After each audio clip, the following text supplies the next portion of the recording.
Bueno, pues antes de continuar con el capítulo 3, quiero hacer un brevísimo paréntesis para hacer un comentario acerca de los audios y videos que se están sembrando a través de los medios sociales. Como cristianos que somos, debemos tener presente que el Evangelio significa la buena nueva, buenas noticias. Jesús anuncia el Evangelio y nos exhorta a hacerlo. Entonces, si las buenas noticias causan alegría, ¿cómo es posible que yo me quede con aquellos mensajes que ocasionan miedo? Que si el fin del mundo, que el hambre, que si los masones quieren robarnos la Eucaristía, etcétera. ¿Que no es acaso más fuerte el poder de Dios? Si la creación se sale de las manos del hombre, no va a salirse de las manos de Dios, ni nosotros. Jesús en el Sermón de la Montaña deja muy claro que el Padre, si da de comer a las aves, con más razón a nosotros. Y que no se confunda la idea, porque no estamos hablando si debemos cruzarnos de brazos o no. Que no, ¿verdad? Efectivamente hay que hacer lo que está en nuestras manos. Pero aquí la principal idea es no perder la paz, no angustiarnos. Decía San Francisco de Sales que la inquietud es puerta del enemigo. Porque si yo predico que hay que confesarnos, por ejemplo, ¿cuál es el sentido? ¿Confesarme por miedo a perder mi alma en el fin del mundo? ¿O confesarme y permanecer puros por agradar a Dios? Entonces no perdamos la paz. Dios nos muestra en su revelación constantemente que estemos alegres, estén alegres.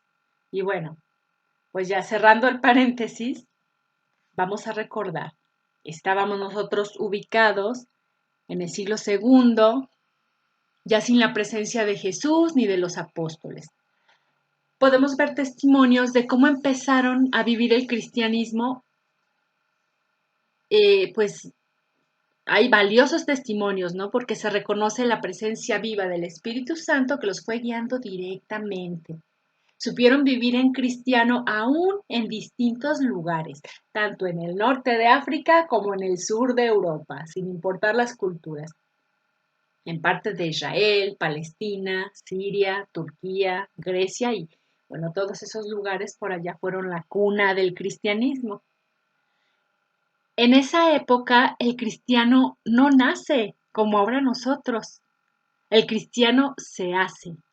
Eran muy raros los que nacían en familia cristiana. Lo normal era convertirse al cristianismo.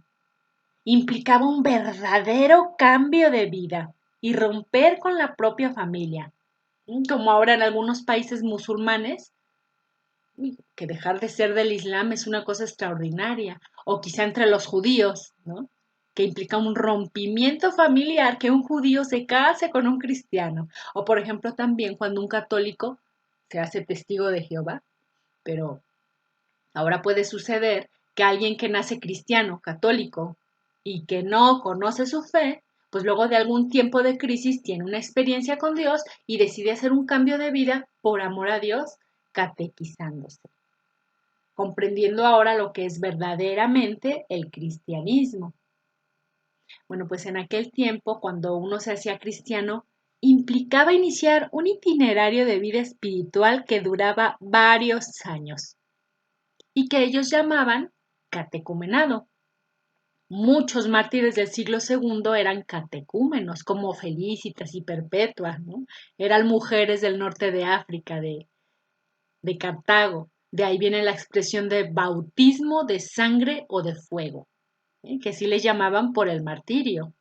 No se bautizaban hasta que de verdad no tenían un cambio de vida y pues era doloroso. Bueno, pues así era como se acercaban estos primeros cristianos de todas las condiciones sociales y la iglesia los iba acogiendo. Entonces, esta poquita levadura, esos poquitos grupos cristianos iban incorporando a otros nuevos, de alguna manera habían recibido la fe de sus padres o de sus abuelos y que a su vez la habían recibido directamente de los apóstoles de Jesús, ¿no? Como San Policarpo de Esmirna, que ya vimos. Él decía, yo de niño escuché a Juan Evangelista. O Ignacio de Antioquía, que podía decir, yo también conocí a Pedro. Bueno, pues estos grupitos o levaduras trataban de custodiar o de perseverar en la fidelidad. De tal manera que la entrada en masa de los nuevos pues no terminara diluyendo el cristianismo. Iban con filtros que podían corroborar la auténtica conversión de los nuevos. Y la cosa sucedía más o menos así, ¿no? Como nos lo narran algunos textos antiguos que tenemos conservados, como por ejemplo el de Hipólito de Roma. Él escribió la tradición apostólica. Hipólito es uno de los santos de la segunda generación de cristianos. Él ha recibido a la vez su fe de los que conocieron a los primeros apóstoles. Y él narra lo que va sucediendo en la práctica del Evangelio y dentro del cristianismo, en la comunidad que estaba en Roma, ¿no? Y esto nos permite ver la sensibilidad que ya tenían los cristianos, cómo es que veían el mundo, qué cosas consideraban esenciales y cuáles secundarias. Pues Hipólito narra cómo los que se presentan a escuchar la palabra y los que se acercan, tal vez los invitó un amigo, esta era la catequesis para los que se querían hacer cristianos. Pues bueno, iban una vez a la semana para enterarse de qué se trataba, ¿no? Dice a la letra, el que se acerca será conducido ante los doctores antes que acuda el pueblo. Es decir, si la sesión era a las 5 de la tarde, pues ellos llegaban a las 4:30, por ejemplo, con la cabeza de la comunidad para esperar la aprobación. Y entonces el maestro les preguntaba sobre sus intereses, sobre su estado de vida, como por ejemplo, si era esclavo de algún cristiano y su amo le permitía escuchar la palabra, aunque no fuera cristiano, pues la podían escuchar.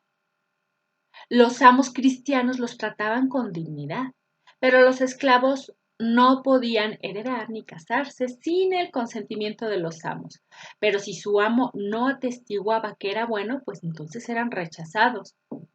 Si el amo era pagano, pero le daba permiso a su esclavo, lo primero que se le enseñaría era que fuera agradable con su amo.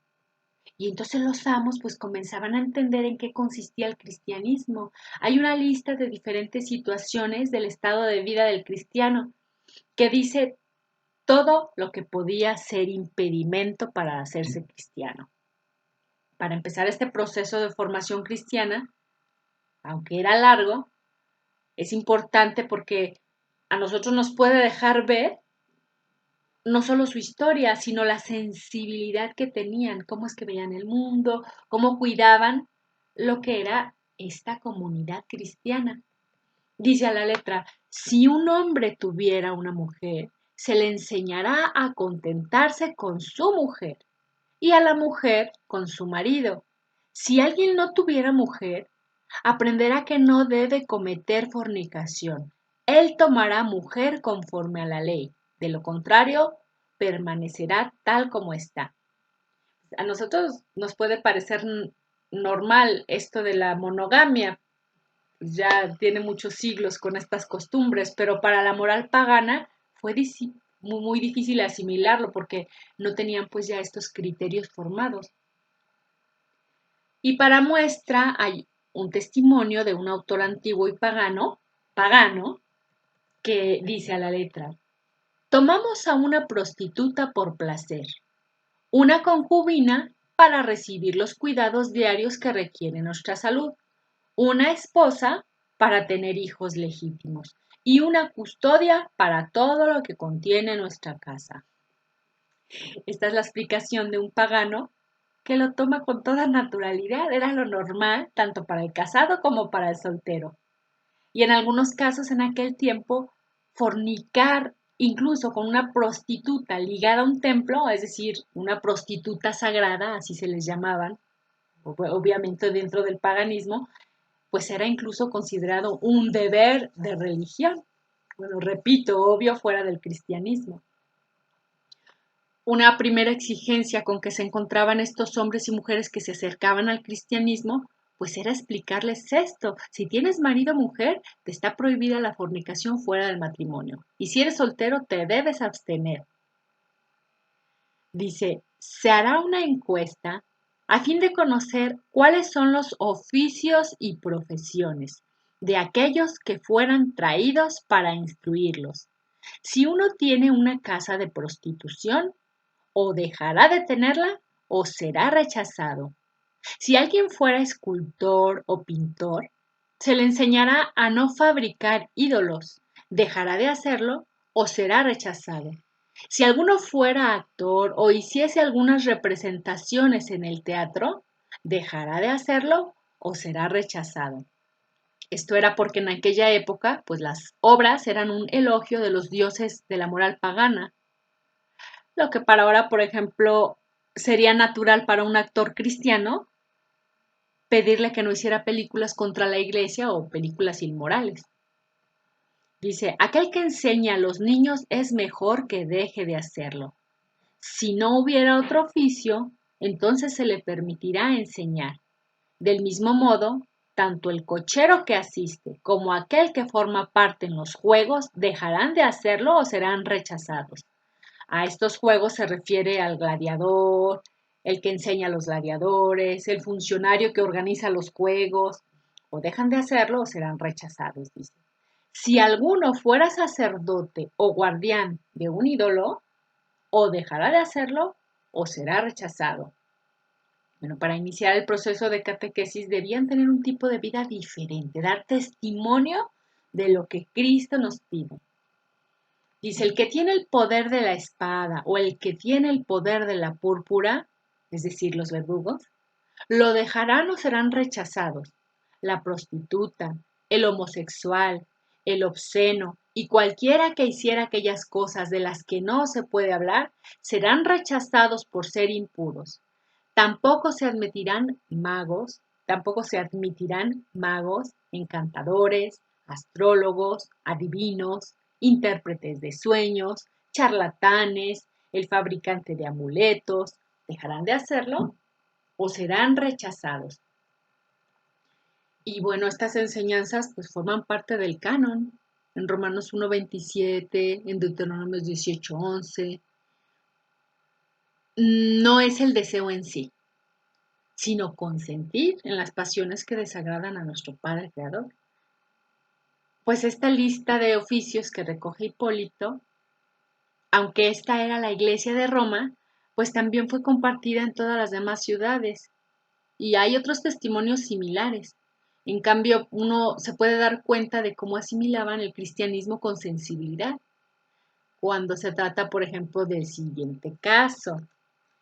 Dice, la concubina de un hombre, que es su esclava, que ha criado a sus hijos y solamente está unida a él, escuchará la palabra, de lo contrario será rechazada. Es decir, que si es la concubina única, puede empezar el proceso de catequesis. Y es que lo que sucedía en la antigüedad es que las leyes prohibían ciertos matrimonios por la diferencia de castas o linajes. No podían legalmente casarse aunque quisieran. Es como ahora, cuando un judío ortodoxo, por ejemplo, quiere casarse con alguien de otra religión, le es prohibido. O si alguien quisiera ir al registro a casarse con un extranjero, sin tener sus permisos y papeles necesarios, pues no es muy posible. Pero en aquella época pues eran más marcadas todavía en el caso de la concubina. Pero dentro del cristianismo, si la ley civil no permitía casarse, pero ellos eran fieles y era la única mujer, la madre de sus hijos, pues se podía empezar la preparación, no afectaba faltar a la cita evangélica. Entonces dice aquí, el hombre que vive en concubinato se apartará de esta situación y tomará mujer según las normas de la ley. Si se negara, no será admitido. Si hemos omitido algo, las profesiones mismas os instruirán, ya que todos tenemos el Espíritu de Dios. Hay que permanecer entonces orantes con Dios en todo momento. entonces vamos a dejarnos aconsejar por Dios mismo, vamos a saber discernir en las diferentes circunstancias.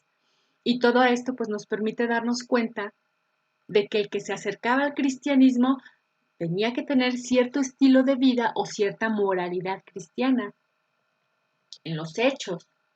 Muchas de estas cosas procedían de la tradición judía, era una legislación moral, pero estas leyes eran parte de lo que Jesús mismo había vivido, cosas que atentaban contra la santidad de Dios, el llevar determinado tipo de vida, como que no se puede ser adivino o hechicero, porque se trata de amar y confiar únicamente en Dios sobre todas las cosas. Entonces, todas estas enseñanzas iban encaminadas al bautismo. Se consideraba que era propiamente donde uno se vinculaba o recibía pues este sello especial de parte de Dios, por el cual nacía y entonces llevaba una vida nueva, el hombre nuevo. Había que demostrar que estaban interesados en cambiar de vida por amor a Dios. San Ireneo, por ejemplo, él expresa con fuerza lo que es el bautismo. Hay una obra que se llama La Demostración Apostólica y escribe él: en primer lugar, la regla de fe nos obliga a recordar que hemos recibido el bautismo para la remisión de los pecados en el nombre del Padre y del Hijo de Dios encarnado, muerto y resucitado en el Espíritu Santo de Dios. Pues por ello sabemos, dice, que ese bautismo es el sello de la vida eterna y de la generación en Dios, a fin de que ya no seamos solamente los hijos de los hombres mortales, sino también los hijos de ese Dios eterno e indefectible. Bueno, entonces este bautismo es el que nos hace hijos de Dios, por lo tanto hay que comportarse como hijos de Dios. Y esa es la razón o el argumento de los padres de la iglesia: a los que nacen por el agua y el espíritu tienen que vivir con esa dignidad. Es un nuevo nacimiento, una nueva forma de vivir. Dice San Ireneo: somos enriquecidos por este segundo nacimiento y recibimos ese don. Tal es la enseñanza de fe que la Iglesia ha recibido. Está diseminada por todo el universo y la conserva con diligencia con la misma fe. Enseña estas verdades por todas partes, las predica igual, las enseña igual, las transmite como una sola boca, como con una sola boca. Bueno, en general, lo que uno va a leer en las catequesis está vinculado siempre al bautismo. Constantemente aparece la idea de que el que se acerca tiene dos opciones: el bien y el mal, la vida o la muerte. De suerte que la predicación está concentrada en ofrecer una posibilidad de vida, enseñarle en qué consiste lo bueno y luego que aquel opte. No importa lo que haya sido su vida hasta ese momento. Así es la misericordia de Dios. Lo importante es lo que decide hacer a partir de ese momento. Esa es una auténtica conversión. Entonces el inicio de la espiritualidad cristiana o el seguimiento de Cristo consiste en renunciar a todo aquello que no es agradable a los ojos de Dios, que quizá el que escucha la predicación pues no lo sabía, pero ahora ya lo sabe. Los que vienen del judaísmo lo saben, pero los paganos quizás no, pero son instruidos. La iglesia va a insistir en este tiempo de preparación para que al catecúmeno le quede claro cómo se debe vivir en cristiano. Bueno, este catecumenado podía durar 3, 5 o hasta 7 años. Hay testimonios que nos hablan de hasta 10 años, hasta que ya el Papa San Gregorio dijo que era demasiado, máximo 7 años. Pero justo en este itinerario de los catecúmenos era irlos acompañando y guiando espiritualmente de la vida vieja que llevaban a la vida nueva que ahora se les invitaba a practicar. Esto es lo que va a dar inicio a toda esta especie de literatura, consejos, exhortaciones, normas, etcétera, donde van formando un cuerpo doctrinal, espiritual, y van siendo guiados. y para eso se requiere de mucho tiempo. Esto ya Cristo lo veía venir y por eso le dijo a sus apóstoles, es mucho para ustedes por ahora, pero el Espíritu los guiará. Entonces, ¿en qué consiste la vida cristiana? Porque pues había que explicárselo al que no tenía ni idea. ¿Qué es lo único que sabía este paganito que ahora se acercaba a los cristianos? Pues lo que sabía era que la vida de estos que se decían cristianos era atractiva, eran buenos, se amaban, se preocupaban de los demás, de los necesitados, no había venganzas, se perdonaban, ayudaban a los enfermos y pues entonces llaman la atención. No les llama precisamente la atención que oren, porque eso lo hacen también ellos, o que tengan fe en Dios, sino estas prácticas que nosotros llamamos la misericordia de Dios. Hay dos caminos, dice también la Didache, el de la vida y el de la muerte. Pero entre ambos existe una gran diferencia. Dice, el camino de la vida es el siguiente. El primero, amarás a Dios que te ha creado. En segundo, amarás a tu prójimo como a ti mismo. Y lo que no quieres que te hagan a ti, tú no se lo harás a otros. Ya vimos que aunque no sea parte del canon sagrado, suena al Evangelio. Y a nosotros nos suena tan familiar, pues que ya no nos sorprende, ¿verdad? Pero a aquellos primeros cristianos les llamaba la atención.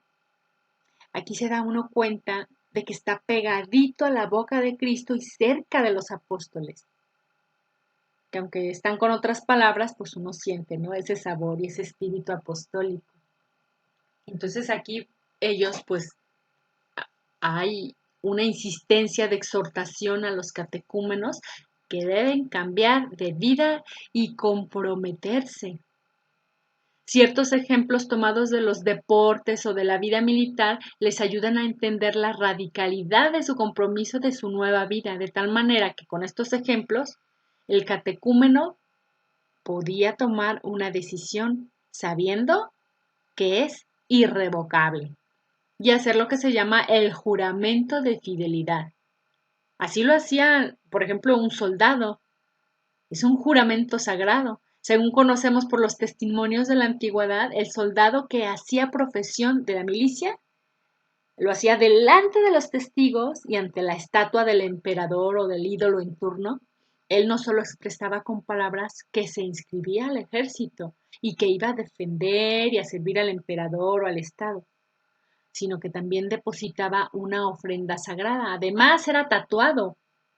La palabra tatuaje en la antigüedad, en el origen griego, obviamente, tenía una expresión de carácter fuerte. Por esa razón el soldado difícilmente podía desertar, pues era muy fácil saber que era un desertor. Este ejemplo les va a ser muy bello y muy querido para juramentarse en el cristianismo, aunque ellos no se tatuaban, no es ley de Moisés, sino el signo indeleble del bautismo. Ya sabemos que el bautismo es indeleble, entonces pues obviamente era como un sentido figurado para explicar el bautismo. Ahora te has inscrito al servicio de Cristo, no te está permitido desertar. ¿En qué consiste este servicio de Cristo? El que preside la comunidad acompañaba a los catecúmenos, se cuidaban mucho de hacerles entender que debían practicar el socorro a los pobres, la visita a los enfermos. Ese es el servicio de Cristo. Así como el soldado que sirve tomando las armas, pues son imágenes y palabras que también utiliza el apóstol San Pablo en Efesios para el servicio de Cristo. Pero el caso es que tenemos una serie de expresiones canónicas que explican estos términos. El catecúmeno, siendo incorporado al cristianismo por el bautismo, entonces empieza a vivir una vida nueva en las obras de misericordia.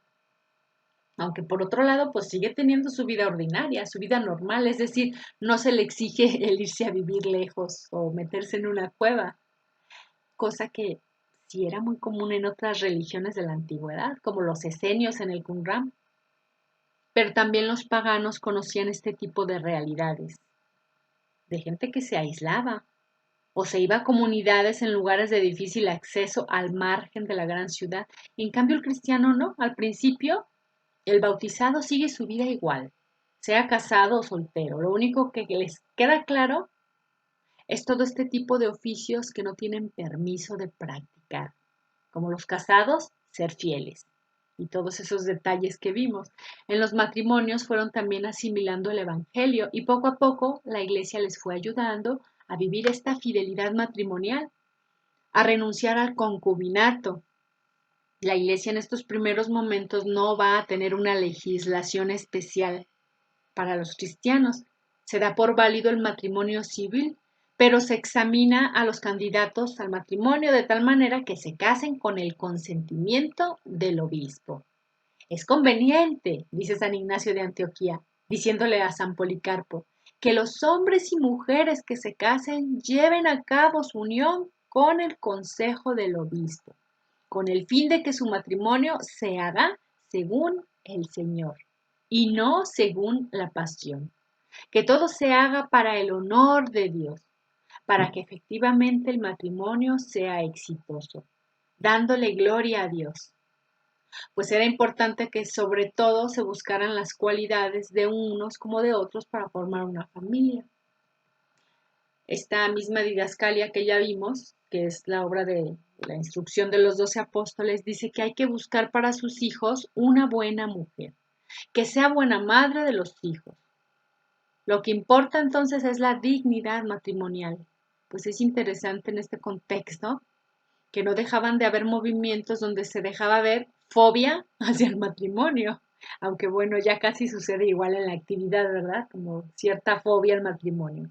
Pero bueno, en aquel tiempo los padres de la iglesia, pues con mucha fuerza se impusieron contra estas voces para hacer notar que en ningún momento Jesús se opuso al matrimonio, es más, lo santificó. De tal manera que quien se opusiera al matrimonio no era de Cristo. La iglesia va a estar atenta a todos los extremismos, a los que rechazaban el matrimonio como a los partidarios del libertinaje. Clemente de Alejandría, que ya vimos en la obra que se llama El Pedagogo, él va también a insistir en la necesidad de vivir una vida casta y digna. De hecho, él eleva su voz en contra de la prostitución y la pederastía. Dice así a la letra: quienes tienen permiso para casarse necesitan un pedagogo que los enseñe a no llevar a cabo los ritos misteriosos de la naturaleza durante el día, a no unirse, por ejemplo, al salir de la iglesia o del agua en la aurora como los gallos a la hora de la oración, de la lectura o de los trabajos útiles de la jornada. Bueno, pues obviamente estas son las voces de aquella época.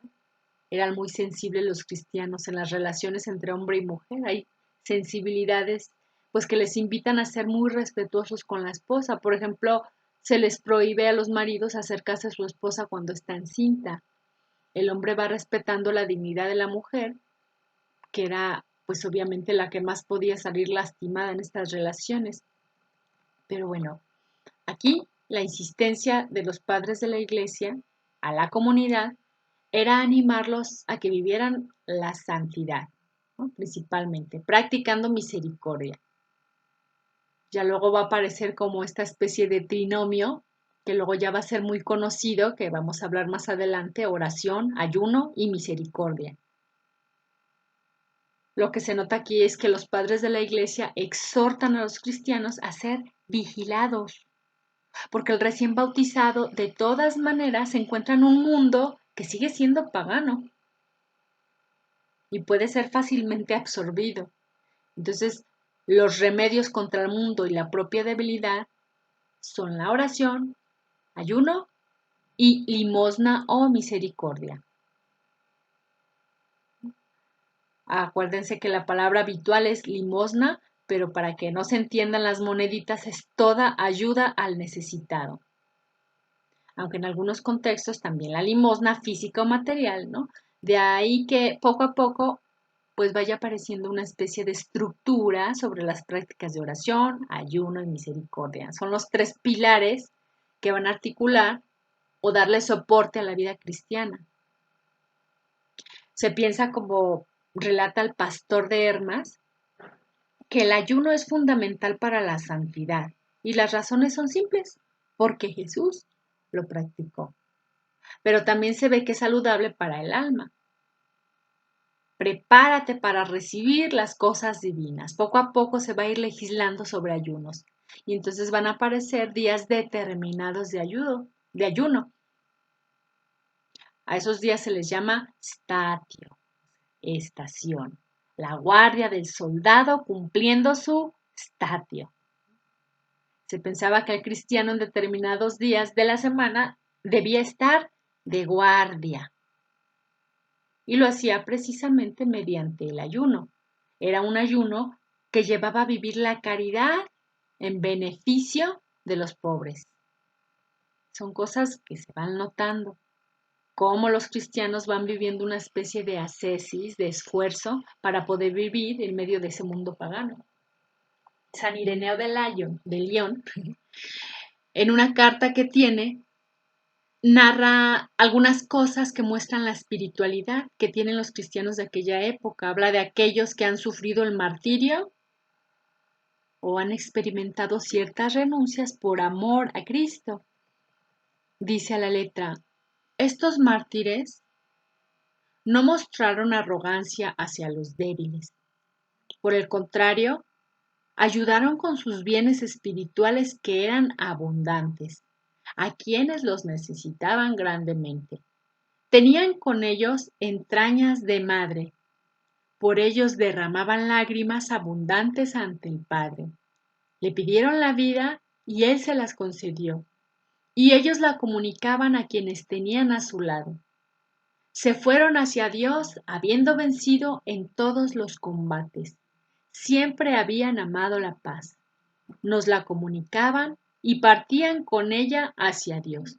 No dejaban ningún dolor a su madre ni a sus hermanos, ninguna inquietud, ninguna tirantez, sino alegría, paz, concordia y caridad. Pues esto es lo que se recuerda de estos mártires, su sencillez, su espiritualidad. Obviamente no todos los cristianos iban a ser mártires, pero poco a poco van tratando de imitar las obras de los mártires, su abandono a la voluntad de Dios. Este es un pequeño panorama de cómo pensaban en esta época. Y bueno, ahora algo también que también va a tener una gran influencia en el cristianismo es el monacato. Este es un fenómeno de la iglesia que no se va a dar de inmediato en el siglo segundo ni con los primeros cristianos, sino hasta el siglo IV, donde ya pasaron bastantes generaciones. Y se suele decir que el padre del monacato es San Antonio Abad y es anterior a San Benito.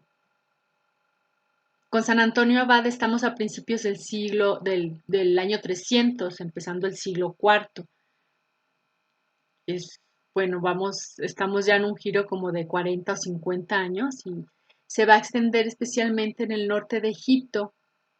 Es una zona de difícil acceso y en Siria, hasta que después llega a Europa, en Francia. Bueno, pues en el caso de San Antonio Abad, él tenía una finca que él hereda cuando mueren sus padres. Entonces él un día va caminando, pasa por la iglesia y entonces escucha una predicación que decía, si quieres ser perfecto, vende todo cuanto tienes y dalo a los pobres. Bueno, pues entonces él vende una muy buena parte que reparte a los pobres y otra parte lo destina para la educación de su hermana. No se va al extremo, ¿verdad? Para que no le falte nada a su hermana. Y luego en una parte del campo va y construye una choza y empieza su vida de monje. Hace bolsitas de mimbre que va a vender al mercado y eso le sirve para comprar sus cosas necesarias. Y lo demás lo sigue dando a los pobres. Y entonces pues él así empieza a tener una vida de oración. Lee la Biblia, los evangelios Y dicen los testimonios que se sabía de memoria todo el Evangelio de Mateo. La gente se acerca y empieza a pedirle consejo. Ya cuando se le juntan varios, pues los mueve y viven en comunidad y entonces deja de estar solo. Empiezan a ser cenobios, que significa vida en común. La palabra técnica para los que viven en comunidad son cenobitas. Entonces, esta experiencia de San Antonio Abad, que luego se va a expandir, va a marcar una parte de la espiritualidad de la iglesia. Muchos de ellos que abrazaron el cristianismo deciden llevar continencia y aislarse del mundo.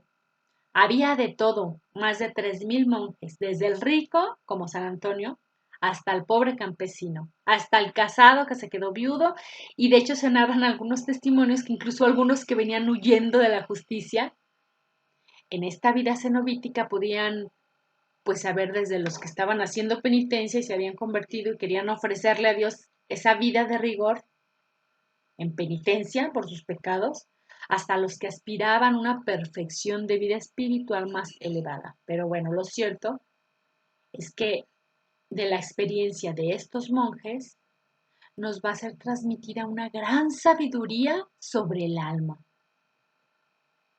porque ellos están en constante meditación. Meditación cristiana se refiere a oración mental. Están reflexionando las escrituras, pues son excelentes psicólogos de primera categoría. Ellos van a ver los movimientos del alma. ¿Sí? Eran grandes conocedores de la Biblia.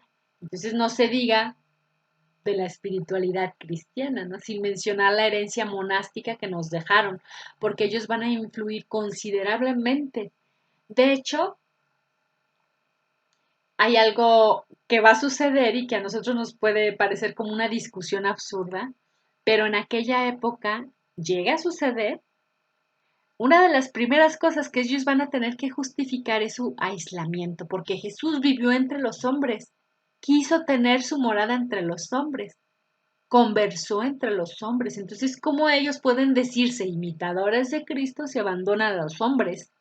Es un reproche y polémica muy encendida que se da, pero una respuesta fácil y rápida que ellos dan es que Jesús no, pero San Juan Bautista sí, el que prepara el camino al Señor, de tal manera que los monjes tienen por patrono o por modelo a San Juan Bautista, de tal manera que los monjes tienen por patrono o por modelo a San Juan Bautista, que vivía en el desierto rústicamente, comía saltamontes y miel silvestre, ya sabemos esto.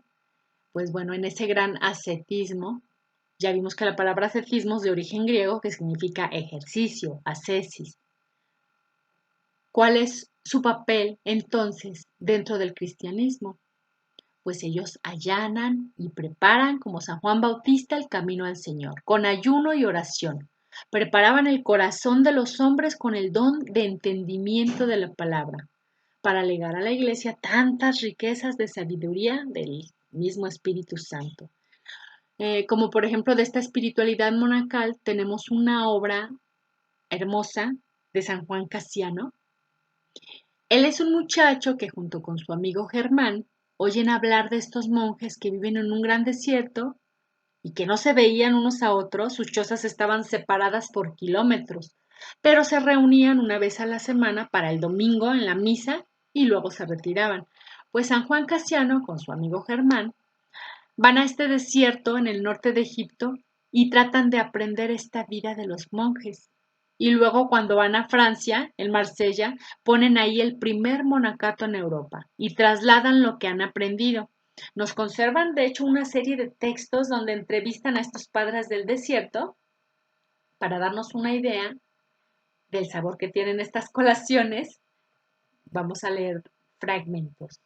Dice, en el desierto de Sete, que es la zona desértica de Egipto, que fue famosa por los monjes, escribe San Juan Casiano, fue la morada de los más esclarecidos padres de la vida monástica y el hogar de la más encumbrada perfección. Pero entre tantas flores de consumada santidad que allí moraban, el abad Moisés Se distinguía por el perfume más suave aún de su vida activa y de su contemplación. No estamos hablando de Moisés, el del Éxodo, estamos hablando de un abad que en esa época se llamaba también Moisés. Y bueno, pues ya la palabra padre viene de Abba. Dice él, con ánimo de instruirme y fundar mi vida en su enseñanza, fui a su encuentro con el santo abad Germán. En ese momento no era abad, solo su amigo, pero luego que está en Francia y escribe esto, pues ya se refiere a Germán como el abad. Dice, ambos, ya desde los primeros tiempos de nuestra conversión, cuando abrazamos las armas de la milicia espiritual, habíamos vivido en comunidad tanto en el cenobio como en el desierto. Y solía decirse para expresar en qué grado de íntima unión estábamos solidarizados en el servicio de Dios, que no formábamos en dos cuerpos, más que un solo espíritu y un solo corazón. Bueno, es que eran muy amigos. Dice, juntos pedimos con lágrimas al venerable abad una entrevista para nuestra edificación. Conocíamos de sobra la inflexibilidad de su carácter. No se resolvía fácilmente a franquear las puertas de la perfección, sino a aquellos que suspiraban por ella con fe sincera y la buscaban con un corazón contrito. Si él hubiese hablado de ella sin distinción a gentes que o no querían tal perfección o la deseaban con tibieza, hubiera temido revelar secretos que solamente tienen derecho a conocer aquellos a quienes anima la sed de perfección. Diría, no le dé las perlas a los cerdos, no les dé las cosas valiosas a cualquiera. La vida espiritual no hay que empezar a dárselas a cualquiera. También San Pablo lo va a decir, que primero leche y después alimentos sólidos, si no, no aguantan. Dice, en caso de proceder así, y hubiese parecido incurrir en culpa, obrando impulsos de la jactancia y dando motivos a los reproches que suele acarrear la traición, mas al fin vencido por nuestra instancia, empezó diciendo así. Entonces dice el padre, el abad Moisés, todo acto, toda profesión tiene su blanco y objetivo, es decir, su destinación particular, o lo que es lo mismo, el fin que le es propio. Todo el que quiera conseguir seriamente ese fin, se lo pone de continuo ante sus ojos. En esta visión sobrelleva todos los trabajos, peligros y pérdidas con gusto y ánimo iguales.